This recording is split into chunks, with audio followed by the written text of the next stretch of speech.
नमस्कार बंधुरा सतीशनाथ फैमिली किचेने आपनादेर सबाइके स्वागतम।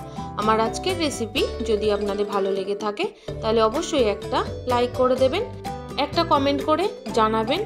आर यदि चैनेले नतून बंधु हये थाकेन ताहले प्लिज बंधुरा चैनेलटी सबस्क्राइब करे पाशे थेके जाबेन। दुपुरबेला भातेर साथे अथवा रात्रेबेला रुटिर साथेओ खेते भीषण भालो लागबे एई रेसिपिटी। ताहले चलुन बंधुरा आर बेशी देरी ना करे झटपट बानिये फेली आजकेर एई दुर्दान्त स्वादेर रेसिपिटी। रेसिपिटी बानानोर जोन्नो एखाने आमि निये नियेछि 200 ग्राम मुगेर डाल। डालटाके आमि शुकनो कोलाय खूब भालोभाबे भेजे नेब।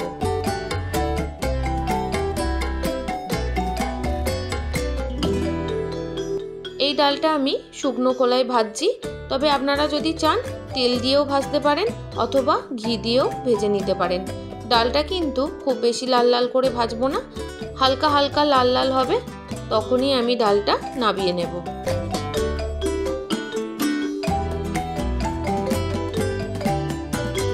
দেখুন বন্ধুরা ডালটা কিন্তু হালকা হালকা রং এসেছে। এবার আমি ভালোভাবে ধুয়ে প্রেসার কুকারের মধ্যে ভরে নিয়েছি। দিয়ে দিলাম পরিমাণ মতো জল, একটু ভালোভাবে মিশিয়ে দেব।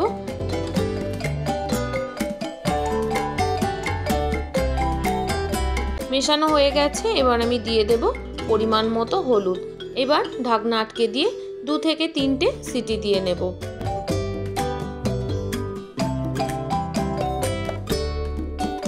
ডালটা যতক্ষণে সেদ্ধ হবে ততক্ষণে আমি বেশ কিছু সবজি কেটে নেব। এখানে আমি 2টো গাজর দিয়েছি।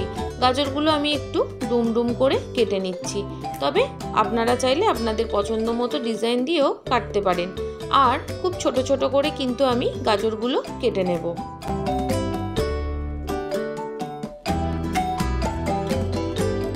নিরামিষ দিনে ডালের এই রেসিপিটি কিন্তু দুর্দান্ত লাগে।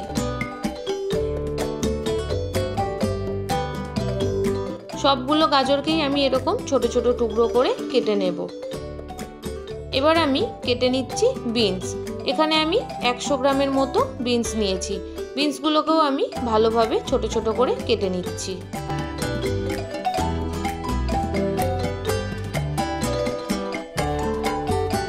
আমি এখানে যা যা সবজি ব্যবহার করেছি আপনারা চাইলে এগুলোর সাথে আরও আপনাদের পছন্দ মতো সবজি অ্যাড করতে পারেন। দেখুন সমস্ত বিনস গাজর আমার কেটে নেওয়া হয়ে গেছে। এখানে আমি নিয়ে নিয়েছি 100 গ্রাম পনির। পনিরটাকেও আমি ছোট ছোট করে কেটে নেব।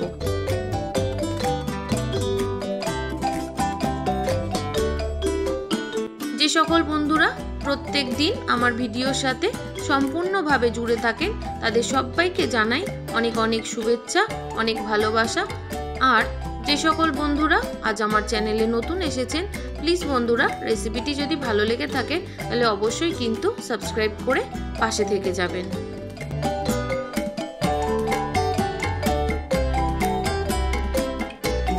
সমস্ত পনিরগুলো আমার কেটে নেওয়া হয়ে গেছে।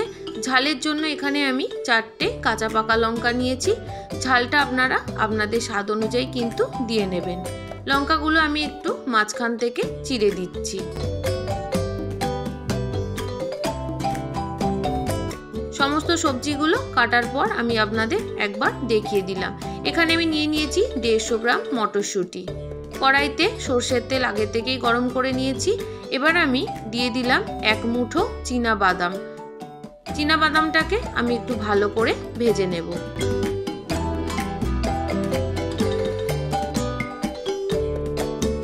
বন্ধুরা রেসিপিটি যদি আপনাদের ভালো লেগে থাকে তাহলে অবশ্যই একটা লাইক করে দেবেন আর একটা ছোট্ট কমেন্টের মাধ্যমে জানিয়ে দেবেন যে রেসিপিটি আপনাদের কেমন লাগলো। দেখুন বাদামগুলো ভেজে নেওয়া হয়ে গেছে। এবার আমি বাদামগুলো তুলে নিয়ে ওই তেলের মধ্যেই কেটে রাখা পনিরগুলো হালকা করে ভেজে নেব।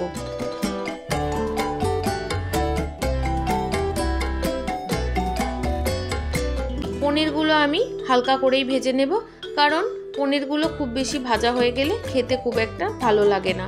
হালকা করে ভাজলে খেতে বেশি ভালো লাগে।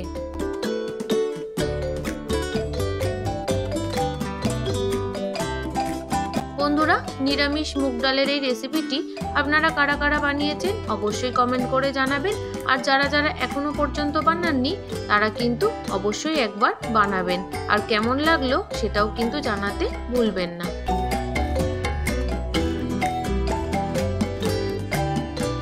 সমস্ত পনিরগুলো ভেজে তুলে নেওয়ার পর তেলের মধ্যে আমি গাজর আর বিনসটা দিয়ে দেব।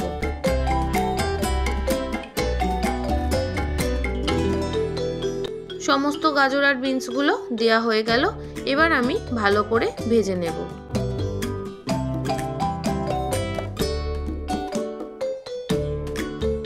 বন্ধুরা, দুপুরবেলা ভাতের সাথে অথবা রাত্রেবেলা রুটির সাথে এই রেসিপিটি কিন্তু দুর্দান্ত লাগবে।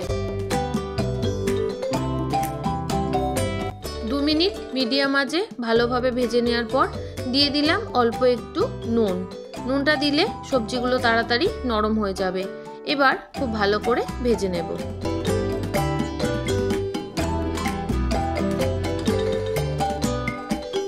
আর বন্ধুরা, এই রেসিপিটি আমি সরষের তেল দিয়ে বানিয়েছি। আপনারা চাইলে সরষের তেলের বদলে সাদা তেলও ব্যবহার করতে পারেন। সবজিগুলো ভালো করে ভাজা হয়ে গেছে। সবজিগুলো আমি একটু সাইডে সরিয়ে দিয়ে মাছ বরাবর দেখুন অনেকটাই তেল আছে। এখানে আমি ফোড়ন দিয়ে দিচ্ছি 2টো শুকনো লঙ্কা, দিয়ে দিলাম 2 টুকরো দারচিনি, সাথে দিয়ে দেব 3টের মতো ফাটানো এলাচ, আর দিয়ে দেব 1/2 চামচেরও কম জিরে আর কালো জিরে। যদি মনে হয় আপনাদের একটু তেলের দরকার সেক্ষেত্রে আপনারা একটু দিতে পারেন। এবার আমি একটু ভালো করে ফোড়নটা করে নিচ্ছি সুন্দর গন্ধ উঠে আসা পর্যন্ত।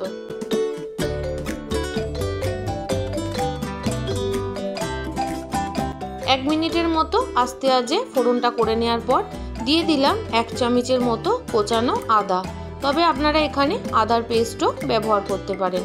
এবার আবারও একটু ভেজে নেব।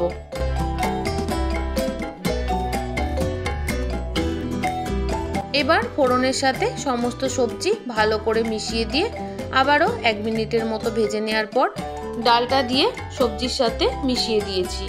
বন্ধুরা, ডালটা আমি যখন দিয়েছিলাম তখন ক্যামেরাটা অন করতে ভুলে গেছিলাম, তাই আমি মুখেই বলে দিলাম। এবার আমি ডালটা সবজির সাথে 1 মিনিট নাড়াচাড়া করে নেওয়ার পর পরিমাণ মতো জল দিয়ে দিলাম। এই ডালটা একটু ঘন ঘনই হয়, তাই আপনারা ডাল যেরকম রাখবেন সেই অনুযায়ী কিন্তু জলটা দিয়ে নেবেন। এবার খুব ভালোভাবে জলটা ডালের সাথে মিশিয়ে দেব। এবার ফুটে আসা পর্যন্ত অপেক্ষা করব। দেখুন বন্ধুরা, ডালটা ভালোভাবে ফুটে গেছে। আমি আবারও একটু মিশিয়ে দিচ্ছি। ডালটা 1 মিনিট ভালোভাবে ফুটে যাওয়ার পর ছাড়িয়ে রাখা মটরশুঁটিগুলো দিয়ে আমি আবারও 3 মিনিটের জন্য ফুটিয়ে নেব।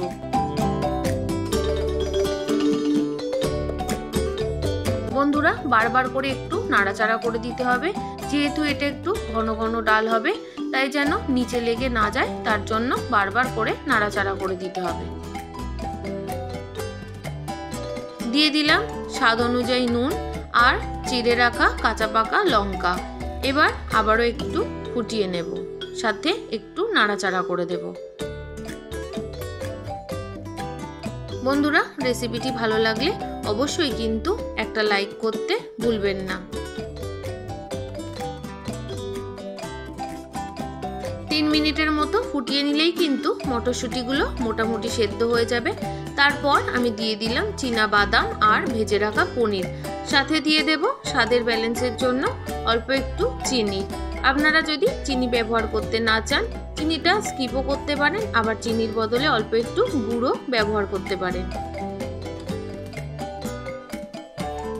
এবার আবারও ভালোভাবে মিশিয়ে নিয়ে 3 মিনিটের মতো ফুটিয়ে নেব।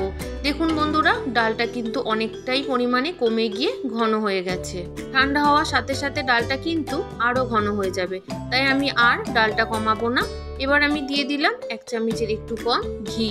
তারপর ভালোভাবে মিশিয়ে আর একটুখানি ফুটিয়ে নিলেই তৈরি হয়ে গেল দুর্দান্ত স্বাদে ভেজ পনির ডাল। আমার সাথে এতক্ষণ ধৈর্য ধরে জুড়ে থাকার জন্য আপনাদের সবাইকে অনেক অনেক ধন্যবাদ। আপনারা সবাই ভালো থাকবেন, সুস্থ থাকবেন। রেসিপিটি যদি খুব বেশি ভালো লেগে থাকে তাহলে অন্য বন্ধুদের সাথে শেয়ার করে দেবেন। তাহলে বন্ধুরা, কাল আমি আবারও একটা নতুন রেসিপির সাথে চলে আসছি।